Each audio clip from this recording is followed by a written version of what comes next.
DeFeo e o brutal assassinato. O ano é 1965, a família DeFeo compra uma bela e grande casa na Avenida Ocean, de número 112.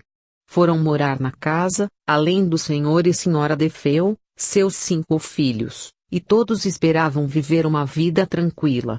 Como em quase toda a família, os DeFeo enfrentavam problemas familiares, causados pelo filho mais velho, Ronald Butch Dividido Jr., que era viciado em drogas e praticava pequenos furtos para sustentar seu vício. Por causa deste comportamento, eram comuns as brigas de Ronald Butch Dividido Jr. com seu pai, Sr. Ronald DeFeo, mas a vida da família iria mudar no dia 13 de novembro de 1974, pois o filho problemático Ronald, por um motivo desconhecido, resolveu matar todos os membros de sua família. Com a ajuda de uma carabina, ele foi até o quarto dos pais e os matou, depois foi no quarto de cada um dos seus irmãos e disparou contra eles também. Para finalizar, assassinou as outras 2 irmãs. A polícia logo prendeu Ronald Butch Dividido Jr., que no início dizia que os pais tinham envolvimento com a máfia. À polícia ele disse que começou tudo muito rápido. Assim que comecei, não consegui parar. Foi tudo muito rápido. Dividido. Ele foi julgado e condenado a mais de 100 anos de prisão, e atualmente está na prisão Greenhaven em Nova York. Algumas coisas estranhas aconteceram durante os assassinatos, fatos até hoje sem explicação. Todos foram mortos enquanto dormiam e por algum motivo estranho ninguém acordou com os disparos. Todos foram colocados de bruços antes de serem atingidos. Nenhum vizinho escutou o barulho dos tiros de sua carabina, uma arma barulhenta. E assim termina a primeira parte da história, o massacre da família DeFeo.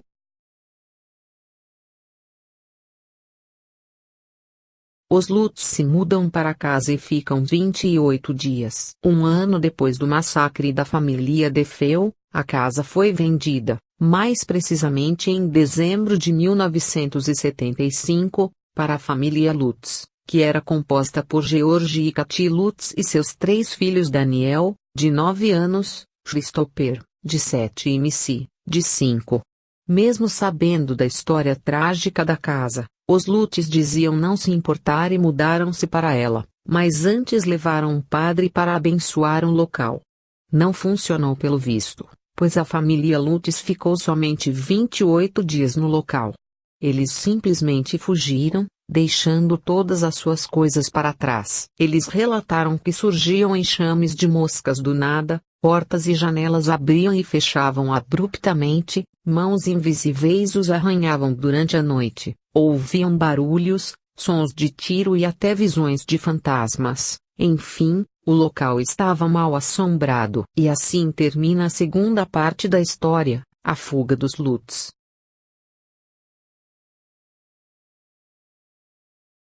O Nascimento da Lenda. Livro lançado em 1977 relata as experiências vividas pelos Lutz e foi o responsável por começar a lenda da casa ser mal assombrada. A família Lutz então chamou o escritor Jason para escrever um livro documentando suas experiências e em 1977, a editora Prentice Hall publicou o livro com o título Horror em Amityville e o classificou como uma história baseada em fatos reais.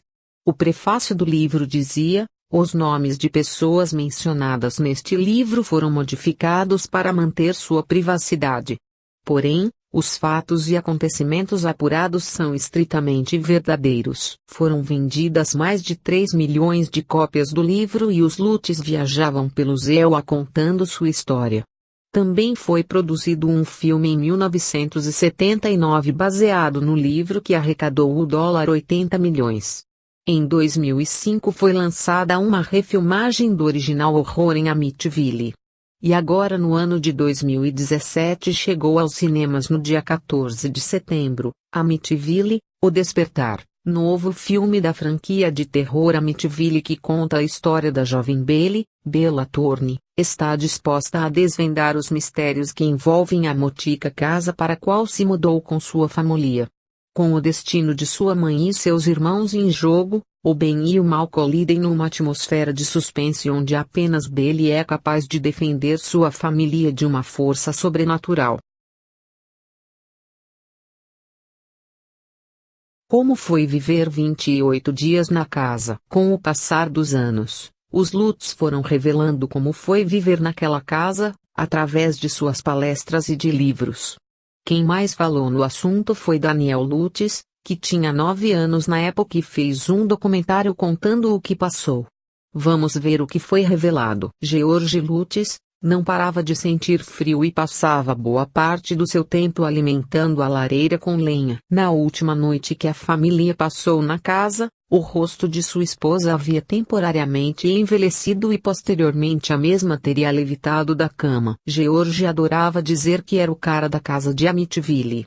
Aliás, os filhos de Katy culpam o padrasto George Lutz por tudo o que aconteceu, dizendo que foi ele quem abriu um portal para o sobrenatural, pois ele ficava recitando orações e invocando demônios. Em 2006, morreu de parada cardíaca. Katy Lutz. Katy sentia tanta paz dentro da casa que não tinha vontade de sair dela nem para fazer as coisas mais básicas como ir ao mercado comprar comida. Se separou de George anos depois e morreu em 2004, aos 57 anos. Daniel Lutz atualmente. Daniel Lutz, 9 anos, Daniel Lutz, cujo verdadeiro pai havia morrido, disse que começou a sentir-se desconfortável com a casa de Amityville cerca de 2 horas após se mudar.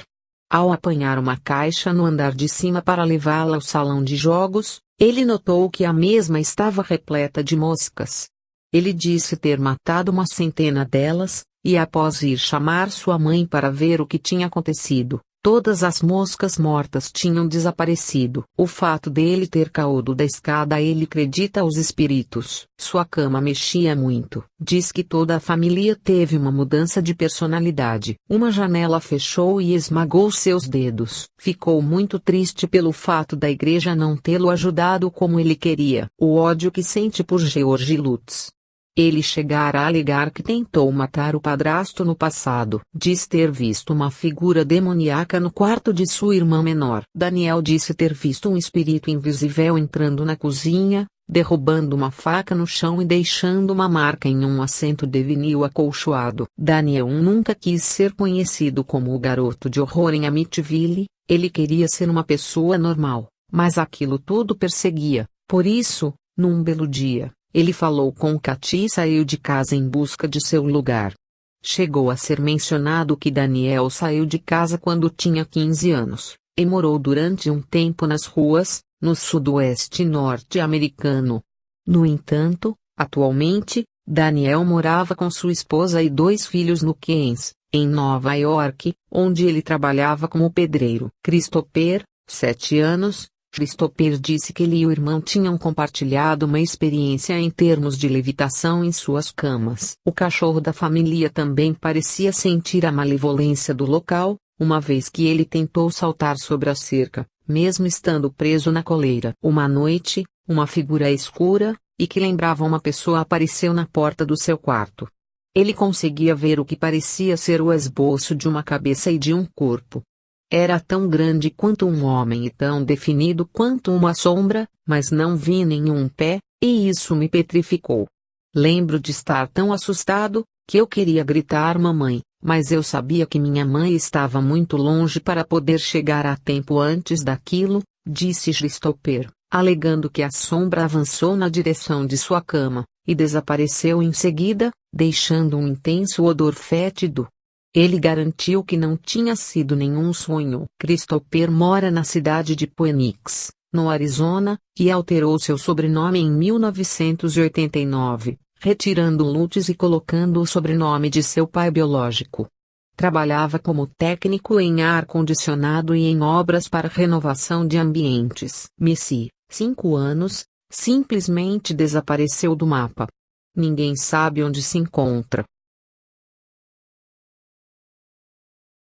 a casa atualmente. A casa vem sendo vendida ao longo dos anos por valores que se aproximam de $1 milhão.